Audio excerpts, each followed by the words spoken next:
As we are all well aware, there are a lot of new gun owners right now. There are a lot of first-time gun buyers. And one question I'm getting a lot from those people who are buying their first gun, who decide to go with the far more superior of the two most common types of handguns available to us, the revolver, is which one should I choose between the Smith & Wesson 686 Plus and the Ruger GP100? Actually, this is not a question I just get from newbies. I get this question from veteran gun owners all the time when they're trying to decide on their next revolver. So today I thought I would take a few minutes and do a comparison between these two guns. Now, I'm going to say right off the bat, in the spirit of full transparency, that I have quite frequently said that I think the Smith & Wesson 686 Plus is the best handgun ever made that is currently still in production. So at the end of this video, I don't think you'll be surprised at which one I would choose, but still I want to give you a fair and accurate comparison of the two guns. Now, the first things you will notice when you compare these two guns is that they are very similar. That's what makes it so hard to choose between the two of them. They are basically the same size. They are basically the same weight. They can both be had with fluted cylinders, unfluted cylinders. They both can come in different barrel lengths. Both guns also have very similar sight setups. Now, there is one difference with the Ruger GP100. A few models of the Ruger GP100 are available with the Novak rear sights, whereas the Smith & Wesson, that's not really much of a thing. They have a more traditional setup, but similar sight radiuses, similar sight types available, just very similar guns. Both guns also are available in stainless steel, but the GP100 is also available in blued steel. If you want blued steel or a darker colored gun, you'll have to go away from the 686 and go to a 586. So the blued option is still available, but it won't actually be a 686 anymore. Now, another place they vary a little bit is in caliber. Ruger has less models, but more variation in each model line, whereas Smith & Wesson has more models. Smith & Wesson is generally caliber specific for model, so if you wanted this in a different caliber, it's going to be a different model number. But the Ruger you can get in a lot of different calibers. The GP100 comes in multiple different calibers like .327 Federal, .357 Magnum, .44 Special. You just have a lot more variation in calibers when it comes to the GP100. All those calibers can also be had in the Smith & Wesson. It'll just be a different model number. The 686 is pretty much exclusively .357 Magnum. Now, one place they start to differ a little bit is in the cosmetic aspects of both guns. I will have to say, when it comes to things like engraving and finishing, I like the Smith & Wesson better, especially when it comes to the engraving. Smith & Wesson does put the same information on their guns that Ruger does. They have their little information about where the gun is made. They have the information about like what caliber it is and their manufacturer name. But Smith & Wesson sticks to a very simple pencil line engraving. It's much classier looking, much simpler looking. I much prefer it.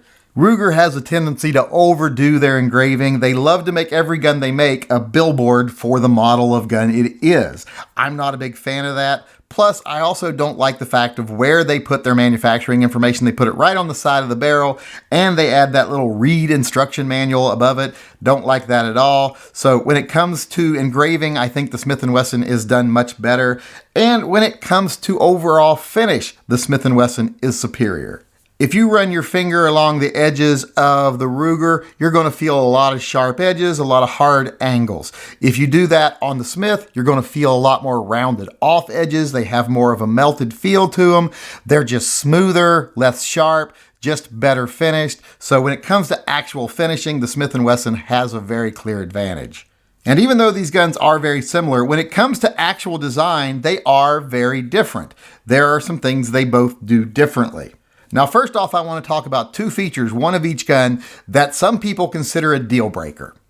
And on the Smith & Wesson, it is the lock. Everyone knows about the locks on the Smith & Wesson. You can see it there under the extended cylinder release. A lot of people simply won't buy a Smith & Wesson that has the lock. I personally have no real problem with them. I would prefer they not be there, but they have no real effect on the performance of the gun. They're more of an ugly blemish on the gun. I personally have never engaged one, and I've never ever seen one fail other on some very first ultralight revolvers that Smith & Wesson made that were too powerful for the lock design. But in a regular gun, a steel gun especially, they just don't cause any problems. They're just ugly. The other thing is forged versus cast. That's one thing a lot of people don't like about the Rugers.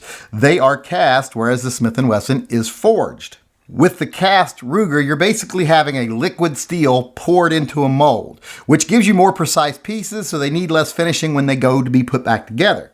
With the Smith & Wesson, you're basically looking at heated metal that is then pounded and squeezed into a basic shape and then machined down to the proper dimensions. Being that the metal is shaped and squeezed and formed under pressure, that makes the Smith & Wesson metal a little bit stronger, but the way they cast metal nowadays, they cast it so well that the difference is becoming more and more negligible. So strength-wise, these guns are very similar, but it is a different process. Like I said, this is made with a molten steel, a liquid steel in an actual form, whereas this is basically shaped down to a basic shape and then machined into the shape of the parts. The Ruger process is a little bit better at conserving steel and, like I said, a little bit more cost effective in the long run when it comes to production. The Smith & Wesson system is a little bit more old school, but a lot of people prefer it. But is it much better? Is it going to make a difference? It's probably not going to make a difference. As far as longevity and durability, you're not going to really see a difference between these two guns. They're both plenty strong. They're both plenty durable. They can both handle very similar loads. They're just very similar guns. A lot of people will think the Ruger is stronger.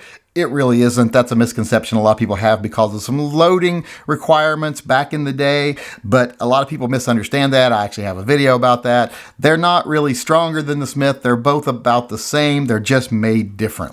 Now, once you get past the lock and how one's forged and one's cast, then you can start looking at some actual differences in how the guns are designed. One of the differences is the cylinder release. As you can see, the Smith & Wesson has a more traditional forward-pushing cylinder. I have an extended cylinder release on this one, whereas the Ruger has a little bit different. It has a push-button cylinder release where you actually push in on the button. Both of these are just different ways to release the cylinder.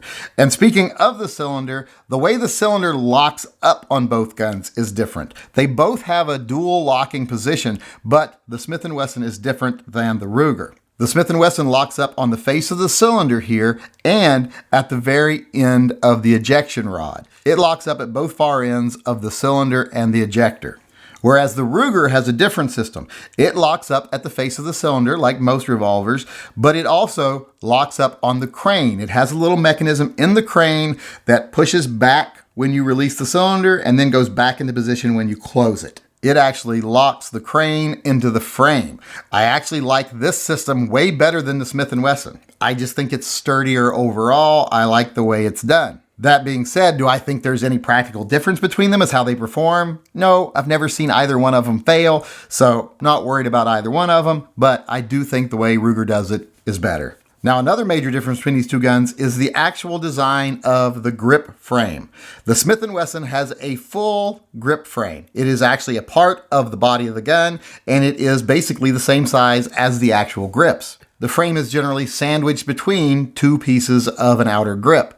Whereas the Ruger has a tang grip. There is a single piece sticking down inside this grip, and because it is just a tang and not a full grip frame, the grips have to fully encase the tang. The grips are more of a full wraparound type of grip, which does kind of limit your options for grips for the Ruger compared to the Smith & Wesson. Now, is one of these designs better? Yeah, I think the Smith & Wesson design is better simply because it makes the gun more usable if there's no grips. If something happens, your grips break, you can just use it without the grips if you have to. And if you just wrap some duct tape around it, you're good to go. The Ruger design is a lot less forgiving if you don't have grips on it. It does have the positive aspect of reducing the weight of the gun. Like I said, both these guns are about the same weight. In fact, there's usually about a ½ an ounce difference between the models between the Ruger guns and the Smith & Wesson guns. And part of that is due to the fact that they use a lighter weight grip tang instead of a full grip frame. So when it comes to actual types of grip frames here, I really just like the standard grip frame much better than the tang. Not a big fan of the tang. I can live with it, but I would much prefer the Smith & Wesson style. Which one you prefer is basically up to you. There are good and bad to both of them. It's just a personal decision. And speaking of the frames of the gun, there is a big difference between how these guns are made as far as the body, the main frame of the gun. The Smith & Wesson uses a more traditional style body with a side plate. You actually remove a side plate with a couple of screws to access the internals of the gun. The Ruger has more of a unibody design. It does not have a side plate. When you want to disassemble this gun and get to the internals, you remove the trigger guard here and it pulls out with the internals attached. As far as which of these designs is better, some people will think the Ruger is stronger because of that, but I've never seen any real proof of that. Both guns last forever and will outlast you. So if there is a difference, it's a slight one. And it probably won't affect you after you buy the gun. It may affect your grandkids. I think it mainly comes down to which one do you like to work on better. As someone who works on my guns quite a bit, I'm inside my revolver a lot more than most people, so I prefer the traditional side plate design of the Smith & Wesson. I just think it's easier to work on. I think it's better. I'm more familiar with it, so that's one of the reasons. The Ruger is fairly simple, but I still prefer the Smith & Wesson. But you know, your opinion might be different. You might like the unibody design and the way the Ruger comes apart. It is, I think, a little bit more simplistic, but like I said, I prefer the Smith. Now, speaking of those internals though, there's where there's a big difference. If you look at the internals of the Ruger compared to the internals of the Smith & Wesson, you're going to see quite a difference. A lot of people like to refer to the internals of the Ruger as being more robust, but I think a more proper word to use to describe them is they are clunkier. They are just not as refined as the pieces in the Smith & Wesson. The pieces in the Smith & Wesson are more finely tuned, they're more finely machined, they're just overall a higher quality than the internals of the Ruger. Now, that being said, it's not really going to affect reliability much. Both these guns are powerhouses, both these guns are durable, both these guns are reliable, both these guns are accurate, but it is going to make a difference in one thing, and that is the trigger pull. And to me, that's the biggest difference between these two guns. When you compare these guns side by side, the thing to me that really sets the Smith apart from the Ruger is that trigger. Since it is more refined, it is more mechanical, it is much smoother, it is much cleaner, it is much sharper. The Ruger trigger is much clunkier, it stacks a lot more, there's a lot more reverb when you pull the trigger, there's a lot more, clanging. I mean, you can just listen to them and you can actually hear a difference. You can't feel the difference through the camera, but you can hear the difference. Let's listen to the Ruger here.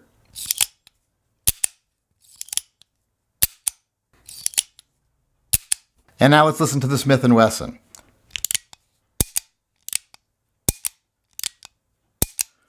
You can tell the Smith & Wesson is just cleaner and sharper. The Smith & Wesson is just a better trigger all the way around. That is not subjective, that is objective. It is a better trigger. If anyone ever tells you that Ruger has a better trigger than Smith & Wesson, don't take their advice on anything about guns because they are obviously mentally deficient when it comes to firearms. But once again, is that a difference big enough to make the decision between which gun you buy? Well, with some people it is. A lot of people, that's what they care most about is the trigger.